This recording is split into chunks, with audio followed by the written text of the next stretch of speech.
Miss Moose, and thank you so much for joining me back here. I'm here today with another recommendation video for you. Last time I did summer romance recommendations. Today I'm doing romantic comedy recommendations. If you're not new to my channel, that is mostly what I read. I read a lot of romantic comedies and some fantasy and a little bit of thriller.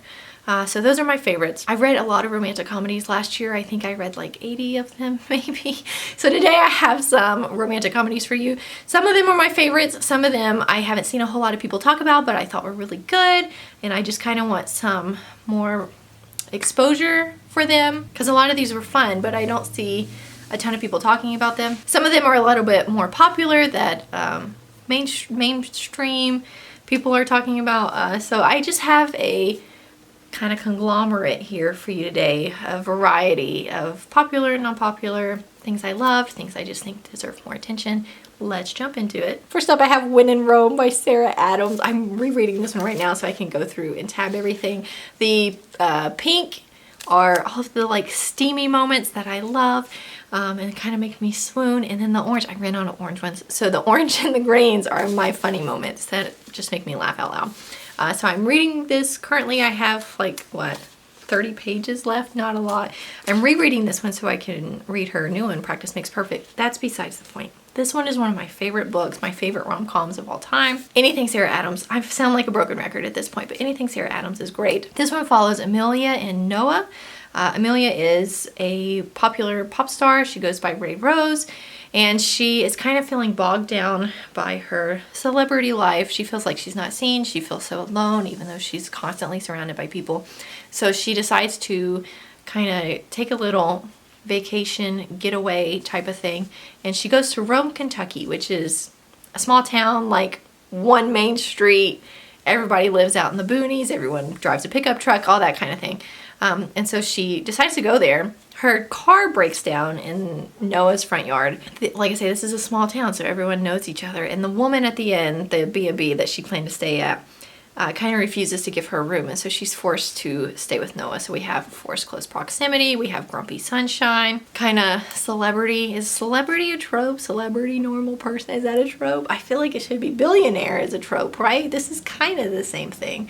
But she's the billionaire. She's the celebrity, right? Her money does not play a huge role in this, though. Let me just say that. Great side characters. The side characters, the town, like the whole environment here is really what makes this so great. There's, it's definitely a slow burn. If you love a good slow burn, this is it. I get giddy just talking about it. I just read the part earlier today where everything kind of comes to a climax and we're not in the slow burn anymore. So I'm kind of giddy about this book just in general. Pick it up.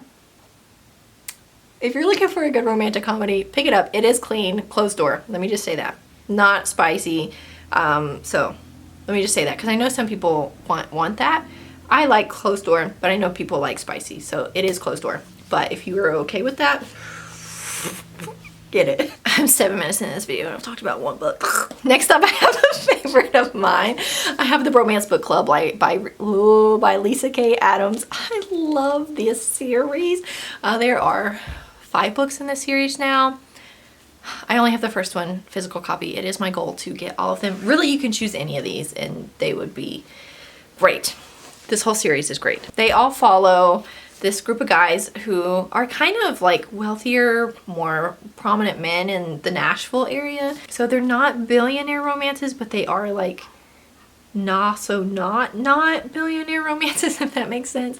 Kind of like When in Rome. Like they all play an important role a little bit. This one follows Gavin and Thea. Gavin is a famous. He's a famous baseball player. And he and his wife Thea are kind of going through a rough patch.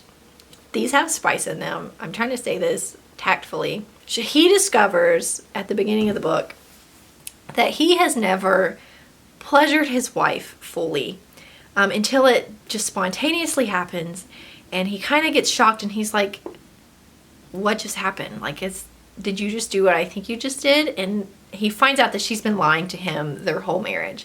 They have 2 kids. I think they're twins. And so this is kind of like a blow to his ego a little bit, to the point where Like, he starts questioning everything. They're on the verge of divorce, and Gavin gets initiated, I guess, into the Bromance book club. Basically, a group of guys get together, they read romance books, and they learn how to romance their women. I can't tell you how many times I've said that sentence here on my channel, but it is fantastic, and I will never stop recommending the series. If you like funny stories, if you like good characters, if you like a little bit of spice, pick these up. They're great. Next up, I have The Roommate Situation by Katie Bailey. This is her first book in the Only in Atlanta series. This one follows Connor and Jess. Jess has recently gotten broken up with her boyfriend. I can't remember. And so she decides to go back to Atlanta where her brother lives. She kind of forces herself into his life and says, hey, I'm going to come crash with you for a few weeks. Lo and behold, she did not know that her brother is not home. So she shows up to his house, only to find that he has a roommate, Connor. And so it's kind of a forced close proximity type thing. Brother's best friend / roommate. It's cute. I liked it. Connor is super sweet. He's just an adorable main male character, like main male protagonist. I cannot talk today. Super sweet. I like this one. I recommend it. Next up, I have one that I'm actually super excited to talk about because I don't see anybody talk about it, but it is hilarious.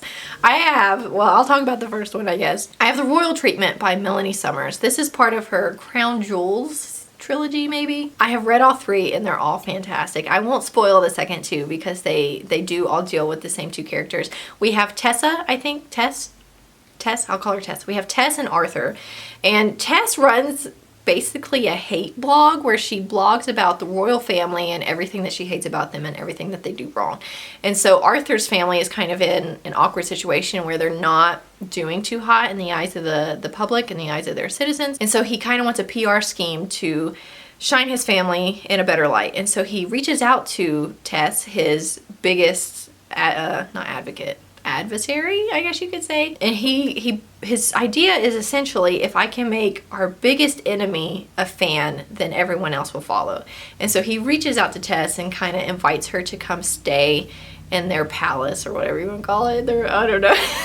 Wherever the royal people live. He's a prince, let me just say that. He's not the king yet, but he invites her to come in the hopes that she can kind of be persuaded and she can persuade other people. It's hilarious. It's kind of enemies to lovers, I guess. Forced close proximity in a way. Arthur, I listen to these as audiobook, and so they are dual point of view. You get Tessa's point of view and you get Arthur's point of view.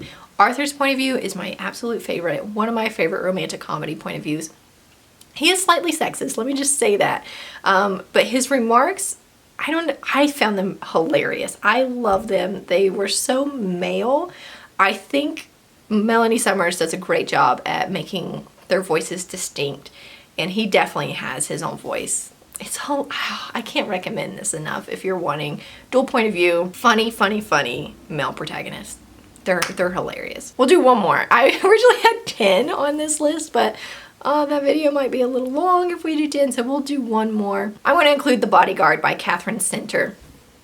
This one is more mainstream. It's pretty popular, especially on Book Talk and in the bookstores and Booktube, all that kind of thing. Rightfully so. I think it was even a book of the month pick at one point, which might be, why it's so popular a little bit. But it's hilarious. It's kind of the opposites. So our main male protagonist is a famous actor, maybe, and has hired a bodyguard company, I guess, to help him out. And so he ends up with a female bodyguard. First of all, I like that opposite thing. Usually it's the female needing a bodyguard. I like that he needs a bodyguard. There are crazy fans in this that send him all kinds of crazy things that are hilarious. There's fake dating in here, kind of some family background type stuff. She meets his family and they get all close, and forced close proximity, I guess, would be one too, because they're forced to date. It's hilarious. It's fantastic. I think it's worth the hype. If you've kind of been debating reading it, I do recommend it. So there we go. Those are some romantic comedies for you guys. I love romantic comedies. I could probably make 20 of these videos and still have some to talk about.